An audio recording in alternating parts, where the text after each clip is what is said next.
The Outlier hummed quietly as it entered orbit around Glintaran, a shimmering, golden-hued planet known for its advanced agricultural research. Inside the bridge, Captain Freya Quinn stood with her hands on her hips, watching as Zixla pulled up a map of the colony's layout on the main screen. "Simple mission," Freya said confidently.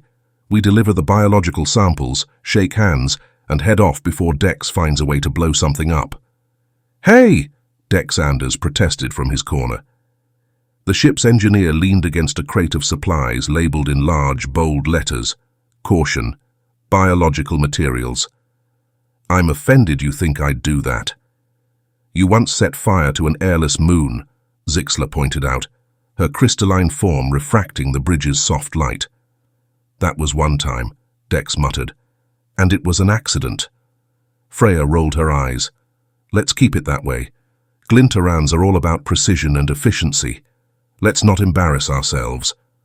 As the crew prepared to disembark, Bloop, the ship's mischievous, gelatinous mascot, bounced onto the crate. It squeaked in excitement, its yellow form rippling as it wobbled toward Dex's thermos of coffee. "Bloop, no," Freya said, scooping up the tiny alien. "You're already a handful without caffeine." The crew stepped into the Glintaran colony's docking bay, greeted by a group of insectoid scientists with iridescent exoskeletons. Their leader, Director Katiz, clicked their mandibles in what Freya assumed was a polite gesture. "Welcome, Captain Quinn and crew of the Outlier," Katiz said, their voice sharp and precise. "You are on time." "Excellent." "Of course," Freya replied with a diplomatic smile. "Humanity prides itself on professionalism." Dex stifled a laugh, earning a sharp elbow from Freya. Katiz gestured toward the crates. "Are these the biological samples?" Freya nodded. "Straight from Concord Labs. They're marked and sealed for your research." As Glintaran workers carefully began unloading the crates, one particularly shiny box caught Dex's eye. The label read, "Glitterworms, decorative party materials." Dex frowned. "What the heck are decorative party materials?" "Probably balloons or confetti," Freya replied dismissively. "Don't touch anything." Naturally, Dex did the opposite. As he reached to inspect the crate, Bloop, still perched on his shoulder, poked at the latch. The container opened with a soft hiss, and tiny, glowing worms spilled out in a dazzling cascade. "What the?" Dex yelped, leaping back. The worms were about the size of earthworms, but glowed faintly in vibrant colors. They squirmed across the floor, leaving behind glittery trails. "Oh no," Katiz said, mandibles clicking in alarm. "Those are not party materials. Those are experimental organisms designed to break down organic waste." Dex scratched his head. "So, glittery compost worms," Katiz hissed. "Their bioluminescence and reproductive speed are problematic. Containment is critical." Freya groaned. "Of course it is." Within hours, the glitterworms had infiltrated the colony's irrigation system, the sparkling trails they left behind, while mesmerizing clogged vital machinery and stuck to everything they touched. Freya stood in the colony's control room, watching a live feed of worms wriggling through pipes and fields. "Okay, it's bad. But it's not that bad." One of the Glintarans slapped a holographic report onto the console. "These worms reproduce exponentially every 20 minutes. Freya winced. "Okay, so it's pretty bad." Meanwhile, Dex was busy trying to wrangle worms near the colony's greenhouse. He carried a makeshift vacuum cleaner, which he'd modified to suck up glitter worms. "This should do the trick," he said confidently. The vacuum hummed as he tested it on a wriggling worm. It sucked the creature in with a loud slurp, along with half the dirt from the greenhouse floor. "Dex!" Freya yelled through the comm. "Please don't destroy their crops." "Relax," Dex said, holding up a glitter-coated handful of soil. "I'm 90% sure I can put this back."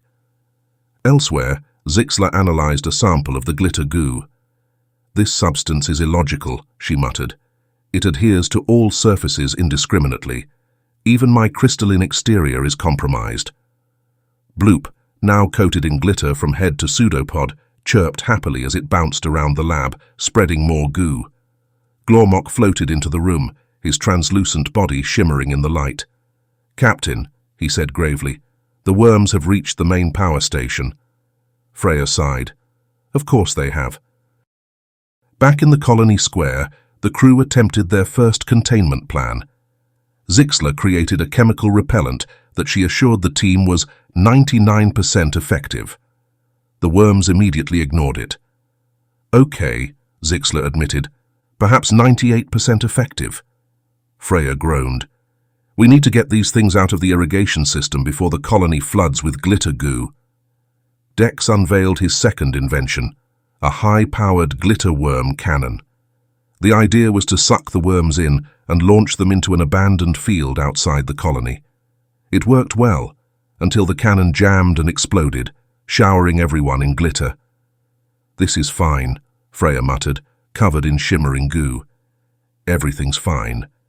Meanwhile, Bloop decided to help by imitating the worms, attracting an entire swarm to the colony's main power grid. Sparks flew as the glowing worms tangled in wires, threatening to overload the system. "This is not fine," Freya yelled. Realizing they couldn't kill the worms without damaging the colony's delicate ecosystem, Freya devised a new plan: lure the worms out with their favorite food. The Glintarans reluctantly provided a supply of glimmergrass, a glowing plant native to Glintara. The team staged a chaotic operation to herd the worms into an abandoned field. Dex drove a tractor rigged with bait, leaving a glowing trail of glimmergrass to lure the worms. Glormok used his tentacles to sweep worms away from sensitive equipment. Bloop, still glittery, acted as a decoy, leading a particularly stubborn group of worms toward the containment zone. Freya directed the operation from a hovering platform. "Keep them moving, people. We're not stopping until every last worm is out of this colony." As the team neared success, a warning siren blared from the power station. The worm-induced damage had reached critical levels, and the system was seconds from overloading. Freya and Zixler sprinted to the station. "We can't let this thing blow," Freya shouted, grabbing a glitter-covered hose. Together, they rerouted coolant lines while Dex and Glormok handled the last of the worms. In a climactic moment, Freya used the glittery hose to blast the remaining worms into the containment unit just as the power station stabilized. The colony's lights flickered, then held steady. Freya collapsed onto the floor, exhausted. Mission accomplished, I think. The glitter worms were safely contained, and the colony slowly returned to normal, though it would take weeks to clean up the glittery mess. Director Katiz clicked their mandibles thoughtfully. "Your methods were unconventional, but effective." Freya grinned. "That's humanity for you." Back aboard the Outlier, the crew reflected on their chaotic mission. Dex shook glitter out of his boots, muttering, "This stuff is never coming off." Zixler, still sparkling faintly, declared, "Glitter is the most persistent substance I have encountered." Freya raised her coffee mug in a toast. "To another mission, mostly successful." Bloop chirped happily, glowing brighter than ever.